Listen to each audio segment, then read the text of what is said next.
Fala pessoal, bem-vindo ao nosso canal, uma série de vídeos pós-Jogos do Brasil para a gente analisar como foi a seleção brasileira. E o primeiro vídeo não poderia trazer outra pessoa aqui, senão meu pai, que também é jornalista, provavelmente vocês conhecem mais ele do que eu, mas a intenção aqui é falar de seleção brasileira, do jogo que terminou agora, na verdade, o jogo contra a seleção do Marrocos, o primeiro jogo da seleção brasileira nessa Copa do Mundo 2026. E a minha pergunta é direta: o Brasil foi bem? Primeiro, prazer gigante estar no seu canal, filho. Eu sou Roger, canal que eu assisto os vídeos, o conteúdo é show de bola, realmente, né? Queria eu fazer esse tipo de conteúdo realmente com história, né? Com muita coisa, é muito legal. Bom, eu imaginava que o Brasil ia encontrar dificuldade por tudo que representa a seleção do Marrocos. E também tem um ponto interessante, que é a estreia. A estreia é tensão, nervosismo, quer dizer, o time ainda não está entrosado, a gente esperava um time, veio outro, quer dizer, muitos jogadores ainda nervosos. O Brasil errou muito passe. É impressionante, principalmente saída de bola, né? E aí dá contra-ataque, gera o futebol reativo do time da seleção do Marrocos, que é uma seleção muito boa, treina muito bem treinada, uma seleção que vai com certeza brigar lá na parte de cima dessa Copa do Mundo, com certeza. Mas acho que o saldo terminou saindo bom, né? Um empate. Agora vai ter o jogo contra o Haiti e tem que golear o Haiti, porque a seleção do Marrocos joga na última partida contra o Haiti e o Brasil vai jogar contra a Escócia. Então, na verdade, o Brasil precisa fazer o saldo de gols, porque na última rodada vai estar disputando. E a gente já sabia disso, o Marrocos e a seleção brasileira pelo primeiro lugar do grupo C.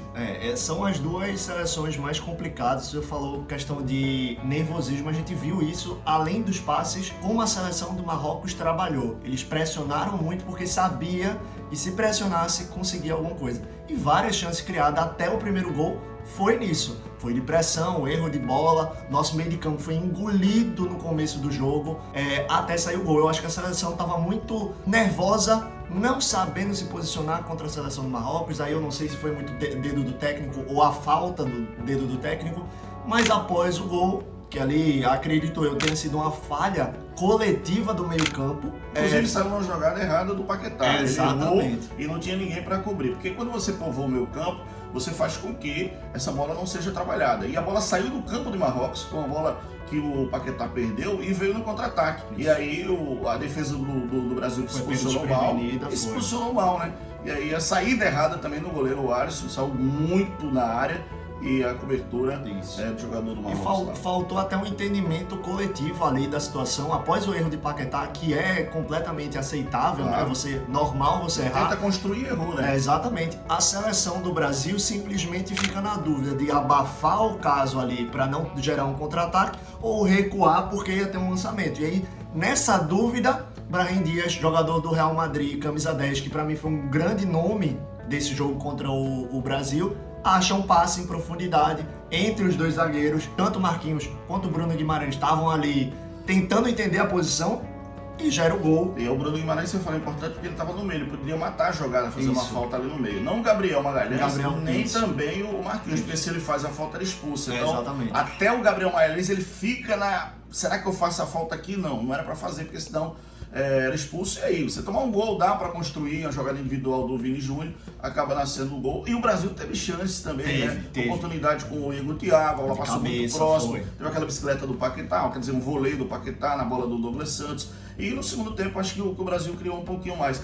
Ficou devendo o Rafinha, pra mim, ficou devendo muito abaixo do jogo. Ele correu, ele tentou, ele apertou, ele pressionou, ele entendeu talvez ali o posicionamento dele, mas toda vez que a bola vinha para ele, não parecia ter capacidade, que a gente sabe que possui, para criar alguma jogada. Toda vez ele pegava a bola, tentava alguma coisa, se trambelhava ali com a bola e voltava.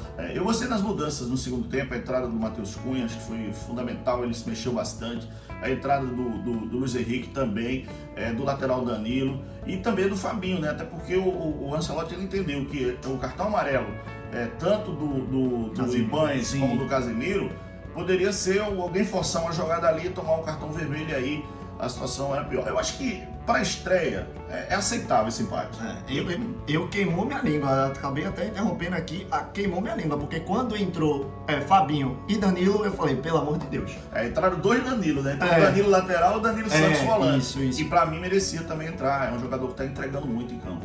Eu fiquei na dúvida ali o que o Ancelotti ele queria fazer ali no meio de campo, porque na minha visão, a gente, claro, tinha que mexer ali no meio de campo, mas na minha visão, o problema estava no ataque, estava no último setor do campo. A gente estava jogando muita bola para Vinícius Júnior, esperando que ele resolvesse ali. Em uma bola ele resolveu, é verdade.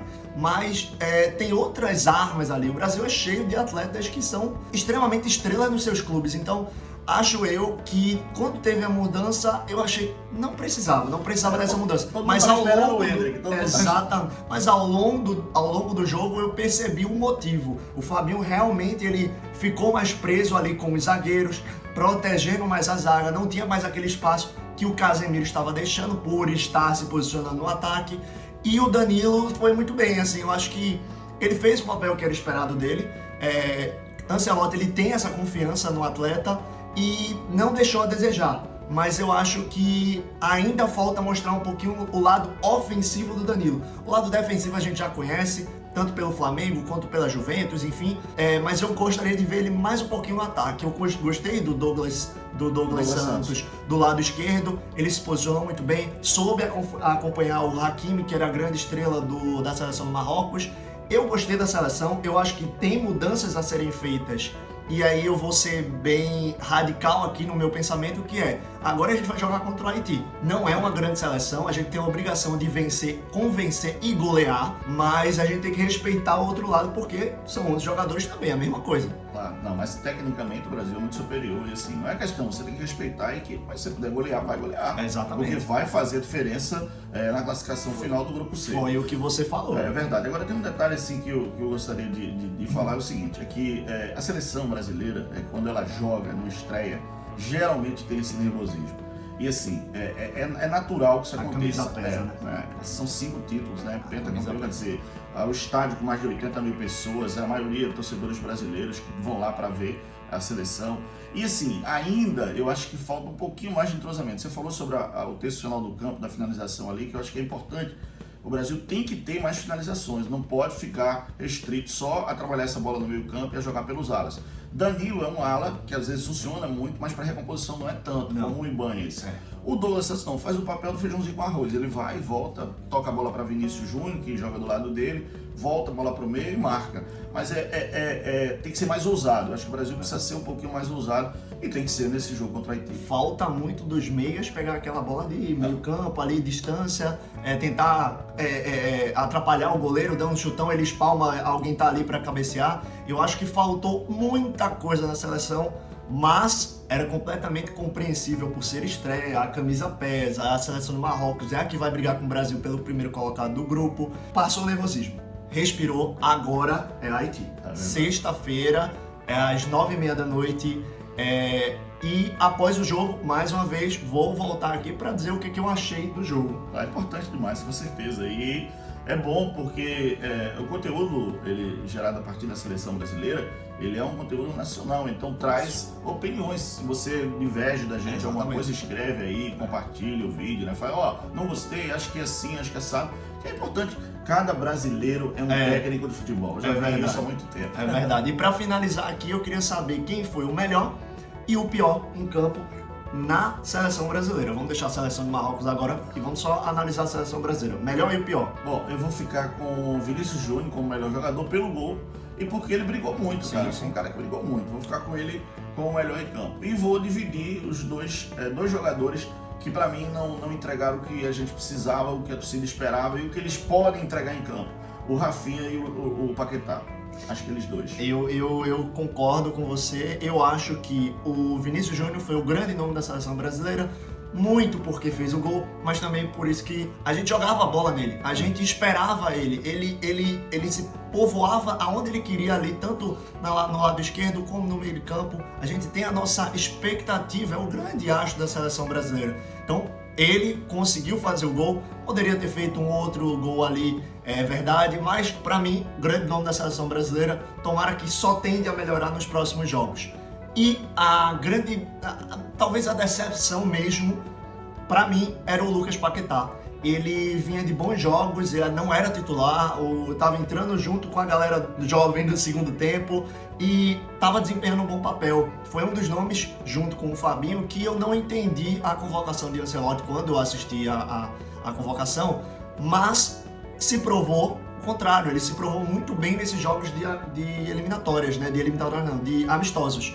Mas esse jogo ele ficou muito abaixo. A bola que era para ele controlar no meio de campo e achar profundidade, tanto o Rafinha de um lado, como o Vinícius Júnior e o próprio Vinícius Júnior e até o próprio Igor Thiago, na minha visão ele não fez. Não é à toa que ele sai do jogo e o meio de campo começa a respirar. Então, para mim, Vinícius Júnior melhor, Lucas Paquetá ou pior. Agora vamos torcer para o próximo jogo da seleção. Lembrando, sexta-feira. Se você gostou desse conteúdo, deixa o like, se inscreve no canal, comenta o que você acha, o que você achou da seleção, quem é o melhor, quem é o pior, quem deixou a desejar, quem deveria ter entrado, porque como você mesmo falou, todo mundo vira técnico, né? E mais uma vez agradecer ao meu pai por ter topado aqui. Depois do jogo a voz já não funciona mais, mas é porque a gente precisava criar esse conteúdo aqui para não deixar batido, né, o jogo. Filho. Um beijo e valeu, pessoal. Tchauzinho.